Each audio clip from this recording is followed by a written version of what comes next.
just believe in the power of healing and restoration. And I know that if we can just come together and speak about the hard things, we can finally begin to heal. So, this is where we heal. Hey everyone, I'm Ashley Taylor-Maland, and this is Where We Heal. Today, I'm going to actually take some time to answer questions that people have reached out to me with, which I get regularly, and I don't typically have the time to sit and just respond to everyone, so I want to take this opportunity to engage with people in this way. Oof, gosh, some of these are tough to answer. But we'll just start at the beginning. I won't skip. When I've been betrayed by a woman, I start to feel like all women are the issue, which makes me feel guilty. How can I change this in regards to my trust issues? That's a really good question. And I think it's actually very typical for people to start categorizing others based on their experience. I don't think that just men do this, and I don't think that just women do this. If you actually really take a look at our society, it is often a man versus woman type of culture that we're living in. And it's because pain causes us to, one, close our hearts, but also protect ourselves.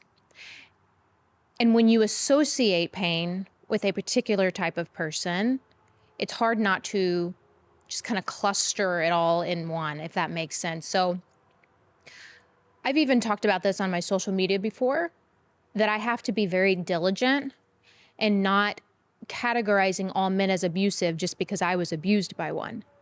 And when you're hurting, it's hard. It's hard. And when you see things, online about women getting, sexually assaulted, women getting groomed, women getting murdered, all of these different things, it's hard not to start to kind of build this narrative in your mind that all men are that way. But that wouldn't be fair because it's not true.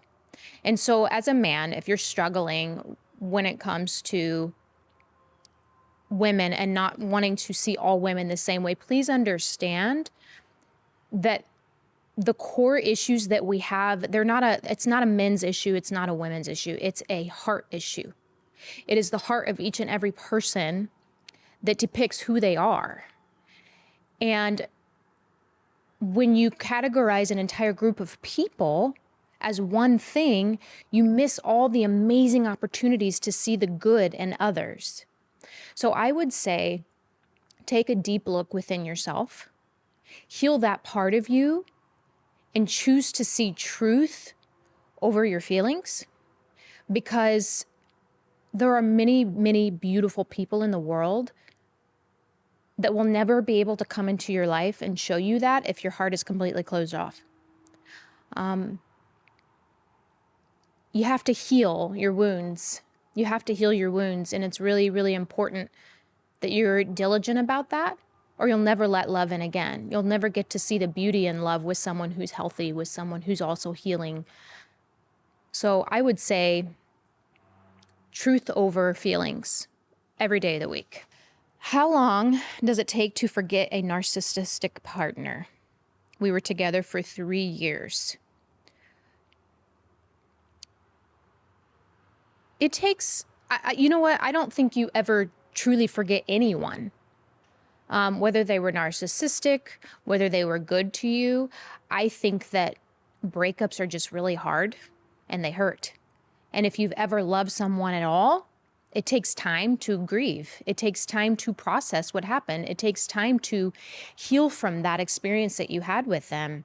And I think it's okay. I don't think you have to forget someone, because there are lessons in each and every experience that we have, good or bad. That narcissistic partner that you were with for 3 years taught you things that will change the trajectory of the rest of your life and the way that you approach every relationship after that. Vital things, important things. It will teach you to have boundaries in areas that you maybe hadn't had in before, that you didn't know you needed boundaries in.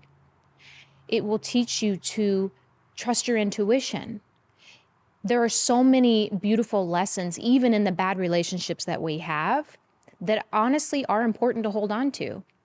And if you forgot about that person entirely, you would forget about the lessons. And the lessons really are the whole point. We are going to go through good relationships. We are going to go through bad relationships. We're going to go through in-between relationships. But every single one of those prepares us for the next relationship or for the right relationship for us. We grow and we evolve.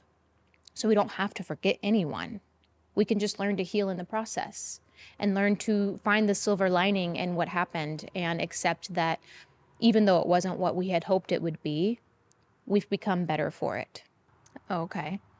So this is coming from a young girl who I have had a little bit of conversation with, but she talked about being a people pleaser, like a chronic people pleaser. So she says, how do I stop feeling like I have to treat others the way that I want to be treated? You don't. You don't.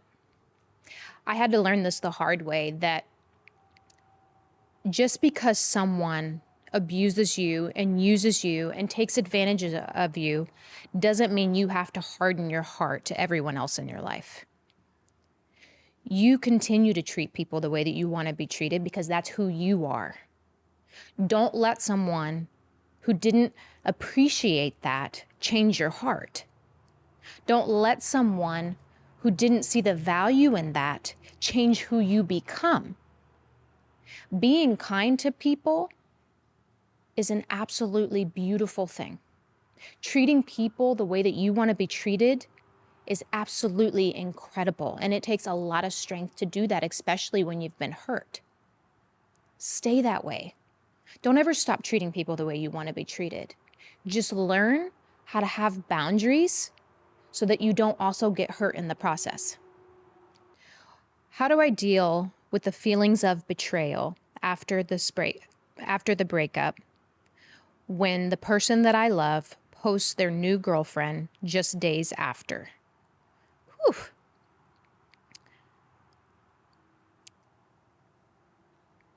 You have to grieve. You have to accept that you're hurting, that you're in pain, and you have to sit with it and you have to process it.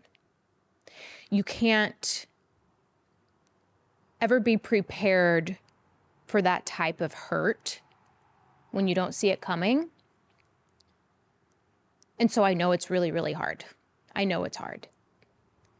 There's nothing worse than seeing the person you love with someone else, knowing that they couldn't have possibly ever really loved you in the first place if they could just move on so quickly and so easily.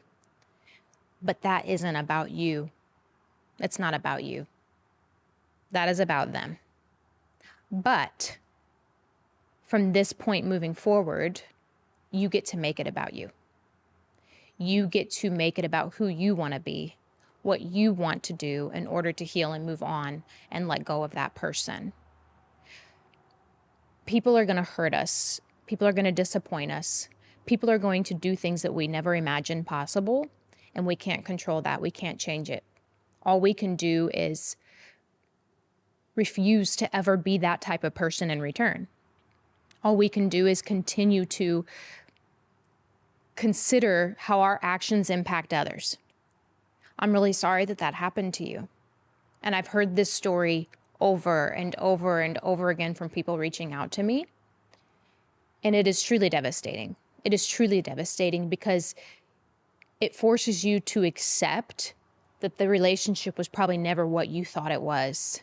And that happens a lot too. Hurting people hurt people.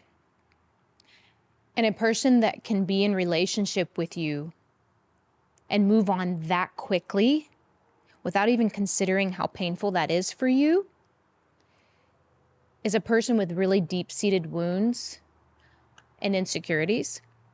But that is their burden to bear. That is their cross to bear. That is their lesson to learn from. And trust me when I tell you this, karma visits everyone. Karma visits everyone, but you can't worry about that.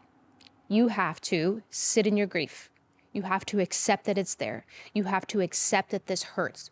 But you also have to make it a point that you are going to heal from this and move on from this and move forward with your life, because you deserve so much better than someone that could spend that much time with you and then just discard you like you never mattered and move on to someone else. That is not a healthy person. And honestly, as painful as it is probably the best thing that has ever happened to you, because now that door can shut and the door to the right type of person that will be good to you, that will respect you, that will honor you, that will appreciate you, can be opened. I know it's really hard, and I'm so sorry that that happened.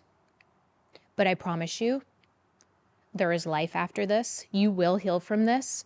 And in time, you will look back and you will be like, thank you, God. Thank you, God, that I saw that I had to face that pain. Because not only did it force me to look within and heal myself, but it made me realize how much better I deserve. So, this is where we heal.